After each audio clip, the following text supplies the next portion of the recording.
Hello everyone. தமிழ்நாடுக்கு ஒரு TVK மாதிரி national லெவலில் சிஜேபி அப்படின்னு புது பார்ட்டியை ஒன்று ஸ்டார்ட் பண்ணிட்டாங்க.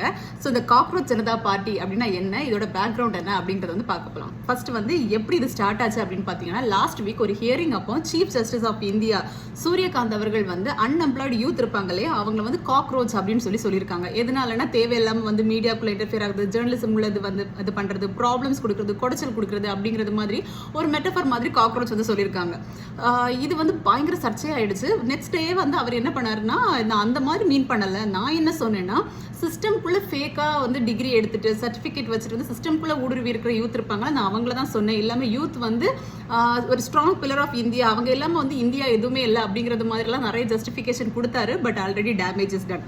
நெட்டிசன்ஸ் தெரியும் இல்லையா, ஸோ ஆல்ரெடி காக்ரோச் அப்படின்னு ஒரு வார்த்தை சொன்ன உடனே இந்த அன்எம்ப்ளாய்டு பர்சன்ஸ் எல்லாம் சேர்த்து அவங்களுக்கு ஒரு வாய்ஸ் கொடுக்கறது மாதிரி காக்ரோச் ஜனதா பார்ட்டி அப்படின்னு வந்து ஆரம்பிச்சிட்டாங்க. எப்படி காக்ரோச் வந்து தலையை வெட்டினாலும் உயிரோட இருக்கும், எப்படி ரெசிலெண்டாக இருக்குமோ அந்த மாதிரி இருக்கிறோம் அப்படிங்கிறது மாதிரி வந்து பார்ட்டி ஸ்டார்ட் பண்ணியிருக்காங்க. சரி, இது ஏன் இவ்வளோ பெரிய விஷயம் ஆகணும்? இந்த மாதிரி எத்தனையோ பொலிட்டீஷியன்ஸ் எத்தனையோ வாட்டி யூத் என்னமோ சொல்லியிருக்காங்க, எவ்வளவோ பெரிய விஷயங்கள் எல்லாம் வந்திருக்கு. பட் இது ஏன் இவ்வளோ பெரிய விஷயம் ஆகணும் அப்படின்னா, இப்போ இது ஒரு பொலிட்டீஷியன் சொல்லியிருந்தா வேற. பட் சுப்ரீம் கோர்ட்டை பொறுத்த வரைக்கும் பார்த்தீங்கன்னா, கான்ஸ்டியூஷன் என்ன சொல்லுதுன்னா, சுப்ரீம் கோர்ட் வந்து கார்டியன் ஆஃப் கான்ஸ்டியூஷன் அண்ட் அவங்க தான் வந்து ஒவ்வொரு சிட்டிசனோட டிக்னிட்டியை பாதுகாக்கிற பொறுப்பில் வந்து சுப்ரீம் கோர்ட் தான் இருக்காங்க.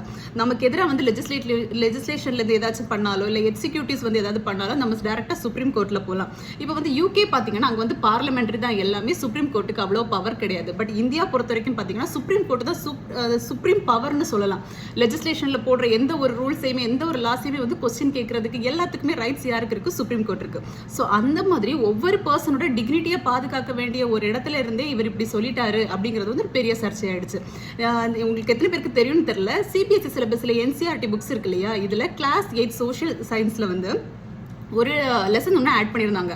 இதில் ஜுடிஷியரியில் கரப்ஷன் இருக்குது, நிறைய கேசஸ் பேக்லாக்காக இருக்குது அப்படின்னு ஒரு லெசனில் ஆட் பண்ணதுக்காகவே அந்த புக்கை பேன் பண்ண வச்சாங்க சுப்ரீம் கோர்ட். பிகாஸ் சுப்ரீம் கோர்ட்டுக்கு அவங்கள வந்து யாராச்சும் கிரிட்டிசைஸ் பண்ணுறதெல்லாம் அவ்வளோவா வந்து அக்செப்ட் பண்ணிக்க மாட்டாங்க. வேற எல்லாத்தையும் பார்த்துட்டு இருப்பாங்க. அவங்கள கண்டம் பண்ணுறது, அவங்கள வந்து கிரிட்டிசைஸ் பண்ணுறதெல்லாம் அவ்வளோ சீக்கிரம் அக்செப்ட் பண்ண மாட்டாங்க. பட் இந்த ஒரு விஷயத்தில் சுப்ரீம் கோர்ட்டால் எதுவுமே பண்ண முடியல. பிகாஸ் சீஃப் ஜஸ்டிஸ் ஆஃப் இந்தியாவே ஒரு ஹியரிங்கில், ரெக்கார்டட் ஹியரிங்கில் வந்து இப்படி சொன்னது வந்து பயங்கர ஒரு விஷயமா போச்சு. நான் கூட அந்த வெப்சைட்டை போய் பார்த்தேன், ரொம்ப வந்து இன்ட்ரெஸ்டிங்காக இருந்த மேனிஃபெஸ்டோ எல்லாம் வந்து அழகாக கொடுத்துருந்தாங்க. உங்களுக்கு டைம் கிடைக்கும் போது கண்டிப்பாக காக்ரோச் ஜனதா பார்ட்டி அந்த வெப்சைட்டுக்குள்ளே போய் அவங்களோட மேனிஃபெஸ்டோ என்னது, விஷன் என்னது அப்படின்னு சொல்லிட்டு பாருங்க. எத்தனை பேர் ஜாயின் பண்ணலான்னு இருக்கீங்கன்னு தெரியல, நான் ஜஸ்ட் பார்த்துட்டு வெளியில் வந்தேன். உங்களுக்கு ஜாயின் பண்ணுற ஐடியா இருந்துச்சுன்னா கண்டிப்பாக கமெண்ட்ல சொல்லுங்கள்.